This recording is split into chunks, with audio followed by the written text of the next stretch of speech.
Hello, good morning, good afternoon, good evening. My name is Rich Clark, Guide to the Right Path.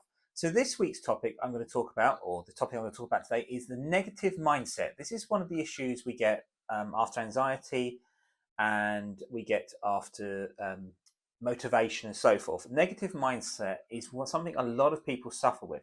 So I'm going to talk about today the different negative mindset types and how they can significantly impact how a person perceives the world, how they make decisions, and interacts with others. Here are some common negative mindset patterns and how they affect individuals. So the first one I'm going to talk about, and you will experience this a lot, is fixed mindset. So these characteristics of the fixed mindset believe that abilities and intelligence are static traits that can never be developed. And the effects of this is they avoid challenges for the fear of failure. On Friday, I will be sharing the fear of failure and the issues between that. Fear of failure is one of the biggest things most people suffer with, and it also links to anxiety and links to motivation, because the anxiety part of it is worried about how people will perceive you. The motivation is actually to take the risks to do things, and then the negative mindset is that you always believe everything will have a negative outcome. So it's very interlinked within that. The other things that affects is they give up easily when obstacles arise.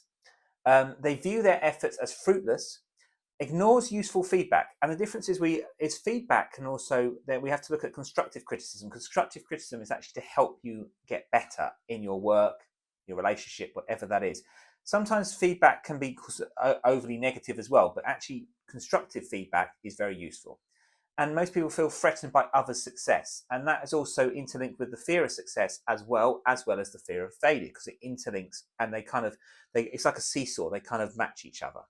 So an example of this as a fixed mindset is a client refuses to try new approaches to solving business problems because that's just not how I think, or I've never been good at that sort of thing. Or you hear this in many places where I've worked in the past, where people would say, we've done it like this before, or more or less saying we're not willing to try something different.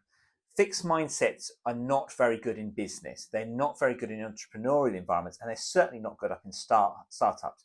Because what you need is, when you're working, you need to be developing that, and you need to have this positive motivation and mindset to actually achieve. Because if not, you will always come up with hurdles which will actually eventually cause more. And it's like negative mindset is actually like a virus, it spreads.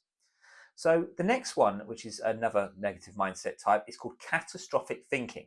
And the characteristics of this is the tendency to imagine the worst possible outcomes. Now, we've all met someone who you'll do an event or you'll do something, and always that one person you work with or someone you know will always say the worst possible outcome to happen. We've all met people like it, and it's very frustrating to work with, especially if you're very creative. So the effects of this, it creates uncertainty, anxiety, and stress. It prevents taking action due to paralyzing fear. It focuses energy on unlikely scenarios. And the thing is with unlikely scenarios actually ends up being that they actually, when you have an unlikely scenario you think of in your head, you actually in the end up manifest it. And that does happen to a lot of people. And then they go, oh, why does bad luck happen to me? But then you need to listen to their language. And that's where NLP and hypnotherapy and CBT is very useful to avoid that, and also help clients get over that problem. Another effect is the diminishes confidence and one's self-efficiency. And it diminishes confidence not only in the person who has the catastrophic thing, but also around them. It can be very contagious in that respect. So an example is that a person avoids public speaking opportunities because they're convinced they'll completely freeze, everyone will laugh at them, or their career will be ruined. Now, one of the issues I have as a therapist is I have helped many people with public speaking. And a lot of that is people who need to speak in their corporate jobs or whatever for presentations. And within that, they have this issue. And it's usually linked to, with 95% of the clients I've worked with, it's a childhood issue where they try to speak as a child in a classroom or to a family gathering or friends. And they usually either wet themselves, or they clamor up, or they get frightened. So then the catastrophic thinking is something then actually becomes a byproduct of that negativity they've had as a child. And it becomes more, develops like a big stone, like going down a hill, or an avalanche, or a big boulder. I can also explain that with catastrophic thinking, because also being British, we also have a a negative attitude to certain things. Like we do think the worst sometimes, and I think it's part of our culture what has happened. But again, you've got to do it in. If you don't do it in humour, then it also means it can be quite detrimental to everybody around you. So the next one is a negative mindset, is the all or nothing thinking. And again, this is seeing things in black and white terms with no middle ground. Again, if we look at everything in life, there is always positive, negative, and a middle ground. And to understand that has to also work out with that when someone's all in, and then the next minute they just cut everything off. That can be very frustrating to work with someone like that, or even work or have family members like it as well. So the effects, it sets unrealistic standards, it creates unnecessary disappointment, and it prevents recognizing partial success. So the trouble is with these people where they're all or nothing, it's like if it doesn't all go right, then that one little negative spark will just make them see everything as ruined or not, or be absolutely highly critical. These people also have an issue with that, can also be perfectionists as well, because they think if they haven't done anything perfect, then everything else is degrading to them or it's not good enough. Very issues, and a lot of people have that, and that also links to their motivation as well, and then depression also can be an aftermath of that. This actual with the effect of it leads to perfectionism or complete avoidance. So yes, perfectionism, or they completely avoid situations. An example of this is a client would abandon a diet completely after one minor slip up, thinking I've already ruined everything, so I might as well give up entirely. And that's how some people feel, and you get that with children as well. They like when children do something, if they don't get it right first time, that's it. They give up. And there is something I think we notice in the generations of the new generation coming up is if they don't do everything perfect or don't get everything right, they sort of give up very quickly. Whereas our generation, I'm 43, so our generation, Gen Z, I think it is we have had a lot of disappointment. So we kind of got used to that, and then we just would build on that and then hopefully work a way around it.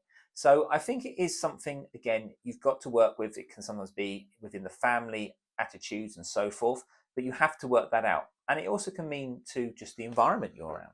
So this one is actually around the environment, and also this can link to a lot of issues within poverty and so forth of a poverty background, is victim mentality. And we see this a lot in social media. The characteristics are the belief that one has no control over their circumstances, constantly being harmed by external forces. And the trouble is with victim mentality, it also causes, it diminishes personal agency. So it means they don't take any personal accountability. It creates learned helplessness. So then they believe that they're this person, or they have this wrong with them, or these different things. It fosters resentment and bitterness, and the jealousy and anger comes out of these people. And you notice it. Social media is a minefield of it. And it prevents taking responsibility for growth. And the issue with this is that then people feel that everything needs to be handed to them on a plate, where that's not really how life works. So, and the example of this is someone repeatedly blames their lack of career advancement in an office politics, unfair managers, or systematic issues without explaining their own role or opportunities for development. We also have this within academia. We also have it within work, jobs, also within businesses as well. People, when they get their own business, oh, well, people don't like me because of this or because I'm this. And it's they always come up with that. And from a personal experience, I've lived with people who've got victim mentality. I've also been in relationships with people like that, and it is very difficult to get them out of it. And especially even in those situations, I've asked them, they need to go to therapy, because that is something they have to tweak. And if they don't, it ends up becoming, again, it breeds and goes into depression, motivation, anxiety, and so forth. Next one as well is another one, is imposter syndrome. This can be something, again, if you are from a background where you don't have privilege, you believe that you are not, there's so much self-doubt around that. So characteristics, persistent belief that one's successes are undeserved and due to luck. Now, there is a bit elements of luck in life, but also you do work hard, and people do, put in the work. The old saying, you say, put in the work. That's to do with helping out themselves. So the effect of that, it creates chronic self-doubt.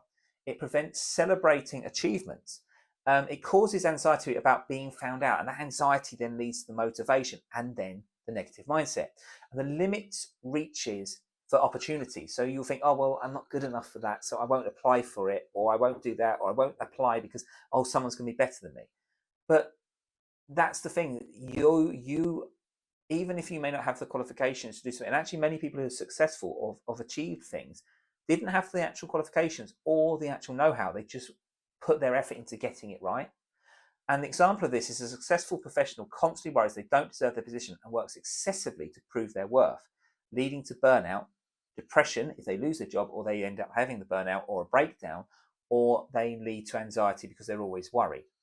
And probably this is one of the next ones I think is very important, and we get this a lot with people who have come from poor backgrounds and ended up wealthy, is a scarcity mindset.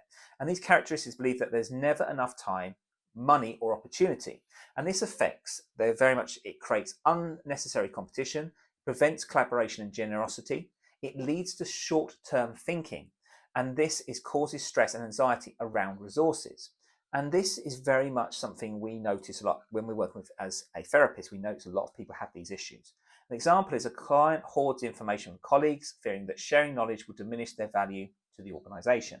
We also have this with people that some people hoard belongings, they hoard things, or they keep things for too long. And that means because they're worried that they'll never get it again.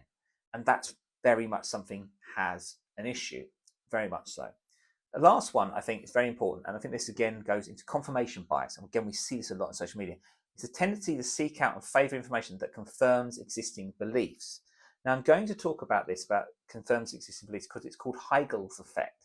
And it's about how people then they actually want to see the other opportunity and see another version of themselves to then come up with their own belief working. But in this example of confirmation biases, they actually want to be in an echo chamber and everything they say works. So the effects of this, it prevents learning and growth. It creates closed-mindedness. It leads to poor decision-making because you just think, oh, I'm going to do this because I know I'm right.